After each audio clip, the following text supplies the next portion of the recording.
Señoras y señores, gracias por continuar con nosotros en Matinal. Vamos a nuestra entrevista central.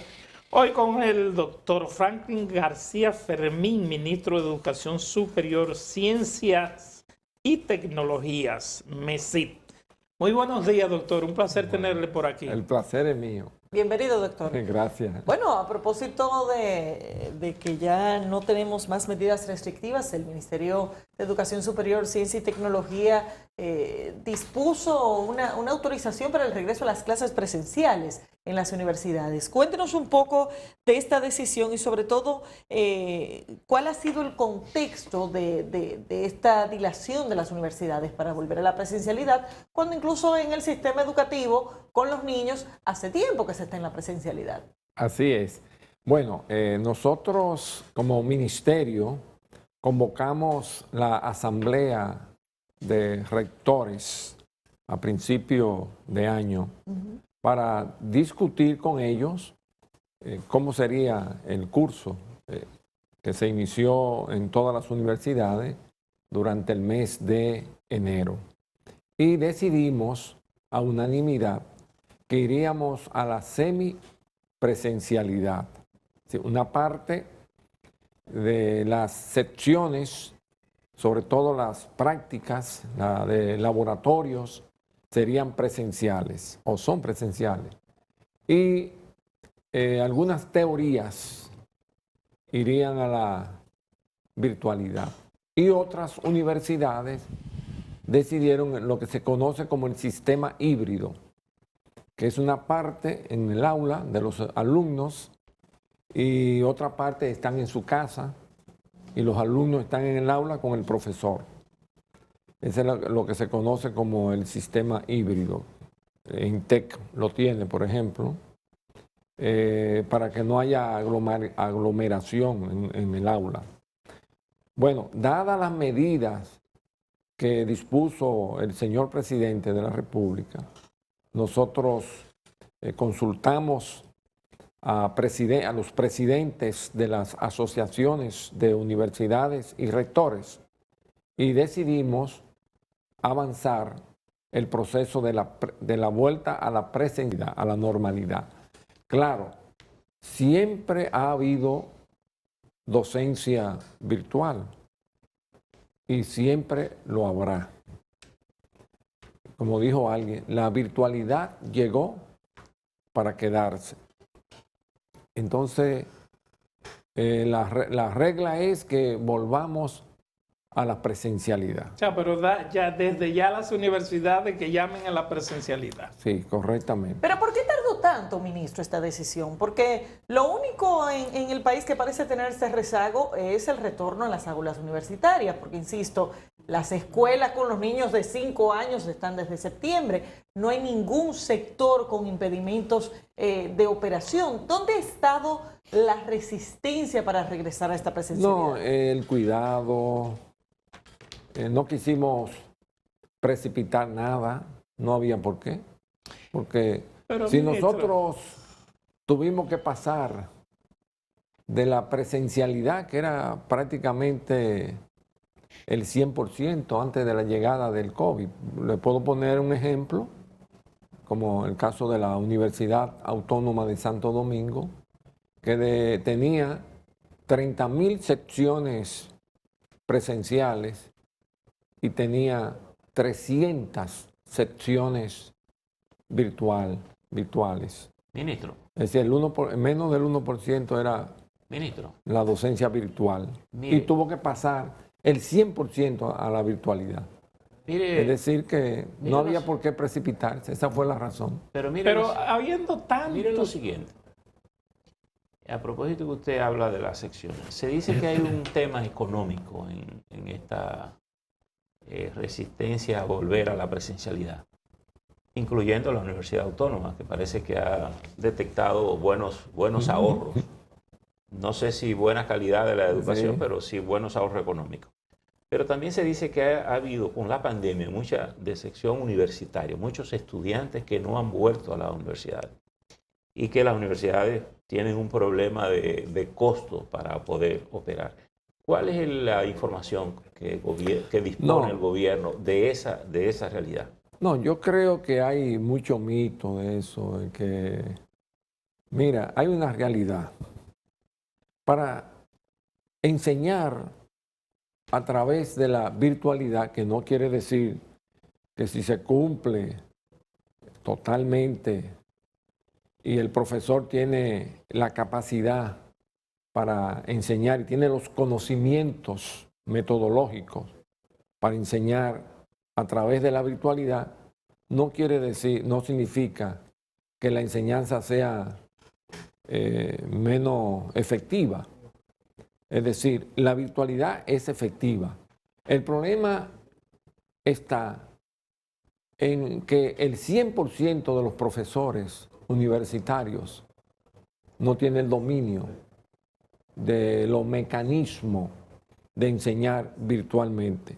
Tuvo que pasar Pero ya ese es un problema 100%. muy serio, porque incluso Sí. se habla de que muchos profesores, la ausencia en la virtualidad es mayor que en la presencia. La virtualidad te da un mayor control de la participación del profesor en el aula. Pero se dice que Porque- hay muchos que no se conectan siquiera, entonces es un problema. Bueno, se supone que las universidades tienen que tener un control del profesor. El profesor tiene que conectarse. Eso queda registrado. Es más seguro que si fuera presencial. Pero de hecho, ministro, tanto los profesores de educación primaria y básica como los profesores de educación superior, lo que menos les gusta es ir a la universidad a dar clases. Y si la encuentran fácil, como se la ponen, de darla desde su casa o como le dé su gana, pues entonces la van a seguir haciendo así. No, porque no es una decisión del profesor, es una decisión de... Sí, pero a veces de ni las siquiera autoridades. cumplen teniendo la obligatoriedad de ir. Y usted No, sabe que no, hay no. profesores que no van a dar clases. Si no van a dar clase, eso ya es una falta que está cometiendo el profesor. Tiene que cumplir. Y desde el punto de vista de la calidad educativa, que de por sí ya es un tema de preocupación aquí, porque cada vez son más los centros universitarios que se dedican a graduar profesionales al vapor, pero independientemente de eso, ¿cuál es el estándar que estamos aplicando para saber si realmente la virtualidad está funcionando? Tomando en cuenta lo que usted mismo plantea, profesores que no necesariamente cuentan con las herramientas metodológicas, y no solamente eso, en nuestro país una inmensa mayoría de los profesores no se dedican a tiempo completo a la docencia, sino que es un ejercicio muy colateral frente a las actividades profesionales que realizan. No, precisamente ese ha sido uno de los problemas de la virtualidad, que tuvimos que pasar 100%. O sea, todo el mundo tuvo que ir a la virtualidad sin tener el dominio del proceso de enseñanza, sin tener la preparación. Cuando yo fui rector de la UAS, yo preparé a más de 250 profesores en lo que se conoce como ELEVA, la formación para la enseñanza de la virtualidad, ¿verdad? O sea, enseñarle los procedimientos, todo un año para aprender esos procedimientos.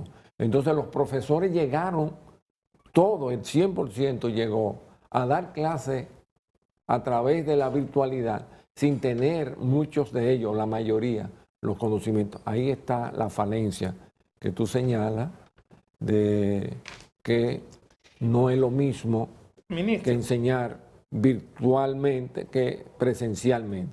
Ahora, la deserción ya tuvo distintos motivos, ¿verdad?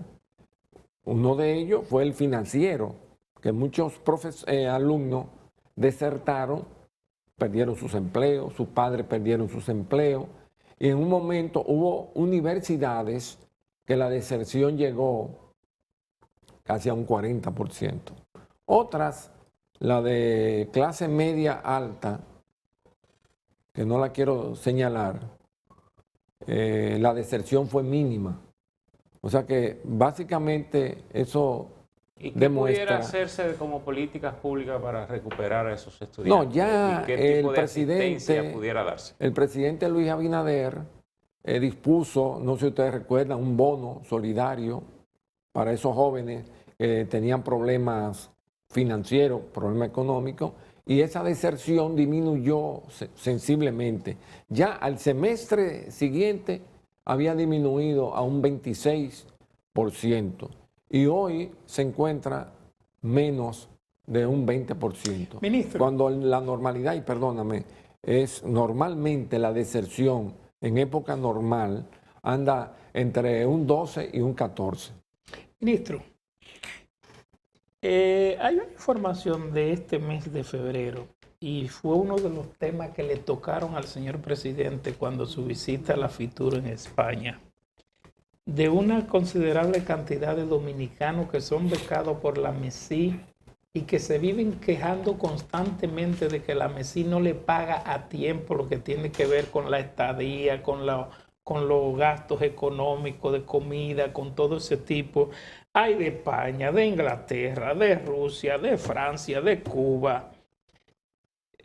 ¿Cuál es la realidad en este momento de esa situación? La realidad es que le hemos pagado a casi el 100%. Puede que quedan casos. Hasta el mes de marzo tienen pago. Mira, ciertamente que se producen casos que no es la generalidad. Por ejemplo, nosotros otorgamos 2.000 becas internacionales este año. Bueno, son 2.000 contratos, son 2.000 expedientes, tienen un procedimiento muy estricto que hay que seguir, hay que llevarlo a la Contraloría General de la República, después tienen que ir al Banco Central, también al Banco de Reserva. Es un procedimiento que lo estamos evaluando para ver cómo podemos reducirlo. Ahora hay un nuevo sistema de becas, que por ejemplo estamos trabajando pero eso lo estamos afinando, lo que serían los contratos digitales, o sea que ya no habrá contrato físico. Hacer 2.000 contratos, son 2.000 expedientes que en la consultoría jurídica del MESI hay que trabajarlo, hay que firmarlo uno por uno, los padres, si el alumno se fue, tiene que venir el padre con un poder a firmar ese contrato. ¿Por qué se dan esos retrasos? Porque ese es el sistema que venía desde hace mucho y resulta que hace mucho se otorgaban quizás 400 becas al año y hoy estamos entregando 2.000 becas, más de 2.000 becas y 8.000 becas nacionales, o sea, en universidades nacionales.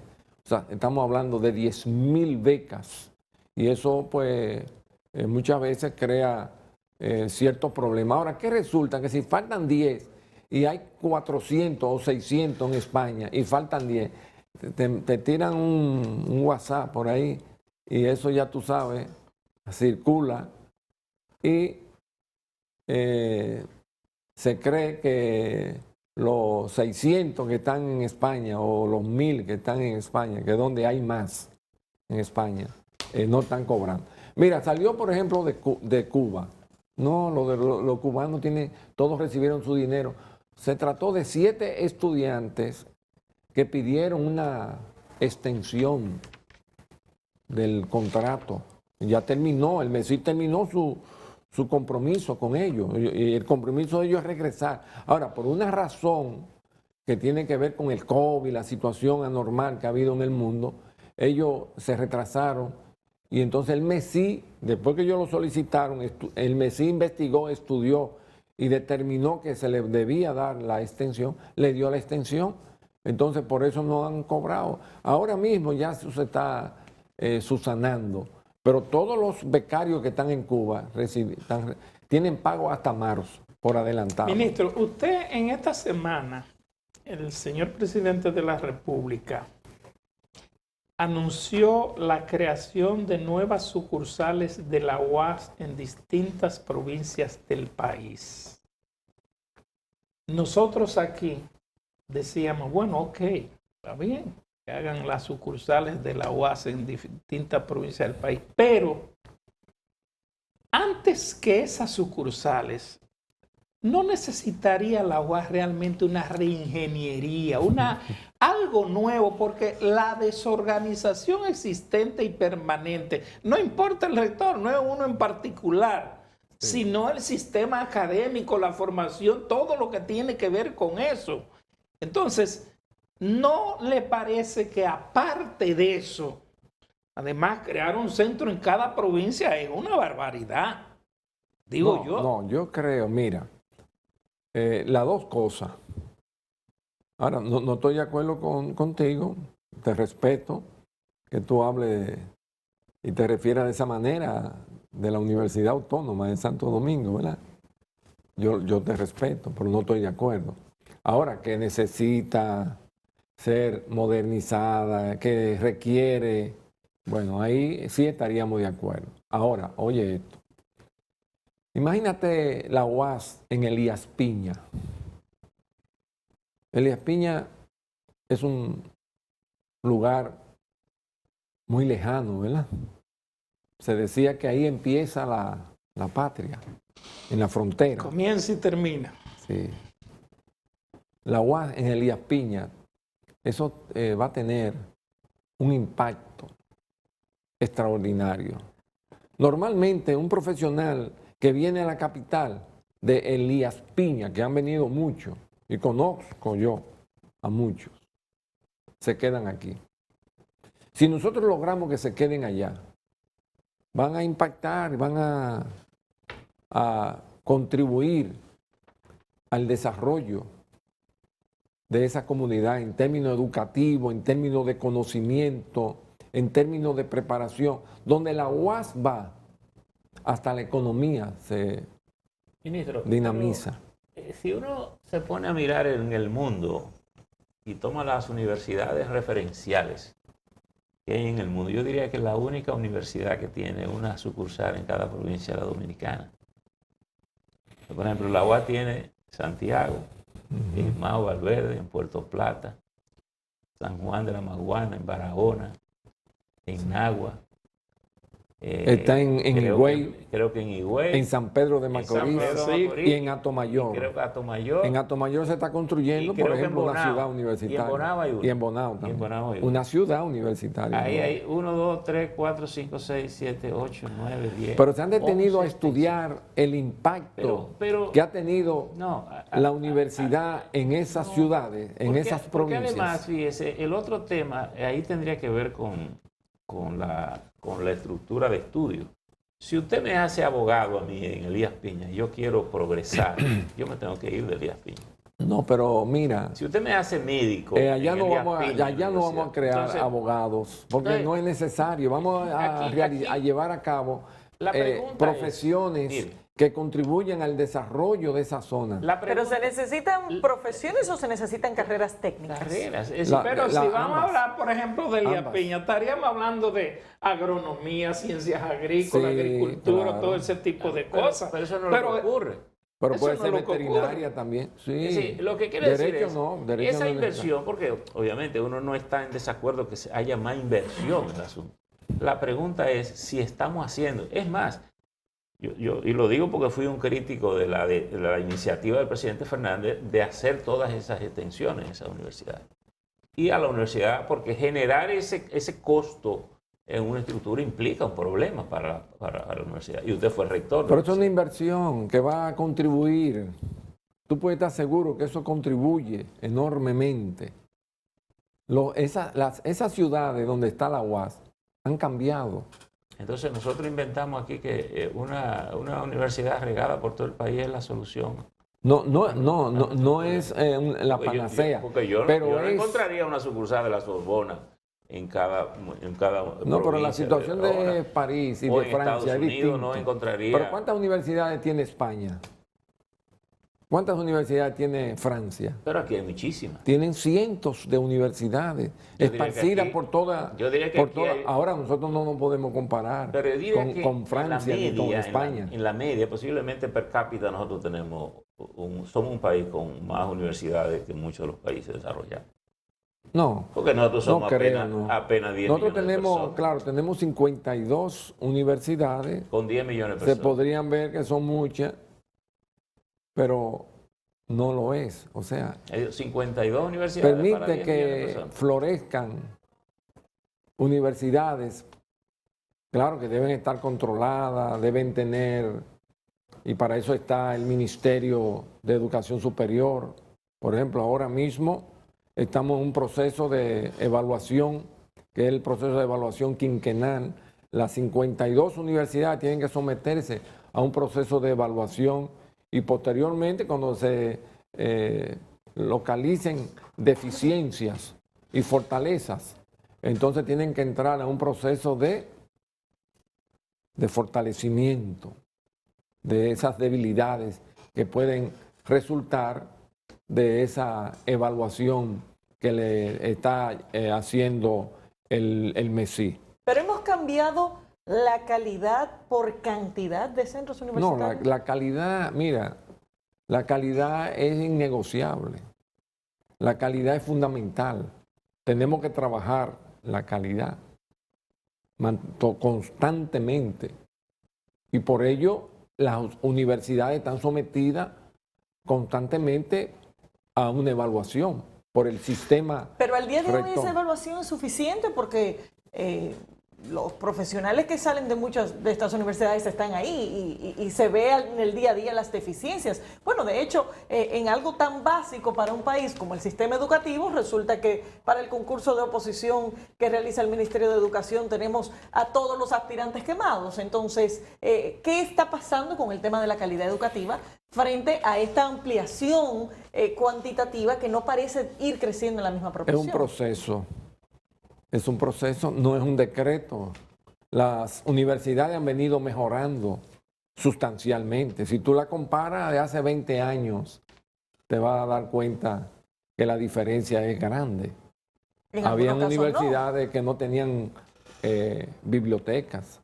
Hoy, Pero la UAS parece llevar el proceso contrario, por ejemplo. ¿Perdón? La UAS parece llevar el proceso contrario, ¿Cómo así? No entiendo. de que va perdiendo calidad educativa. No. La UAS se somete y todos los centros regionales que tiene esparcidos por el país tienen que someterse a un proceso de evaluación. A eso le corresponde al MESI y eso es innegociable. Eso no es verdad que va en decadencia. Eso no es cierto. Ministro Gracias. García Fermín, muchas gracias por conversar con Y nosotros. gracias a ustedes. Muy amable. Gracias, ministro. Señores, llegamos al final de esta entrega. También gracias por la sintonía. Nos vemos mañana.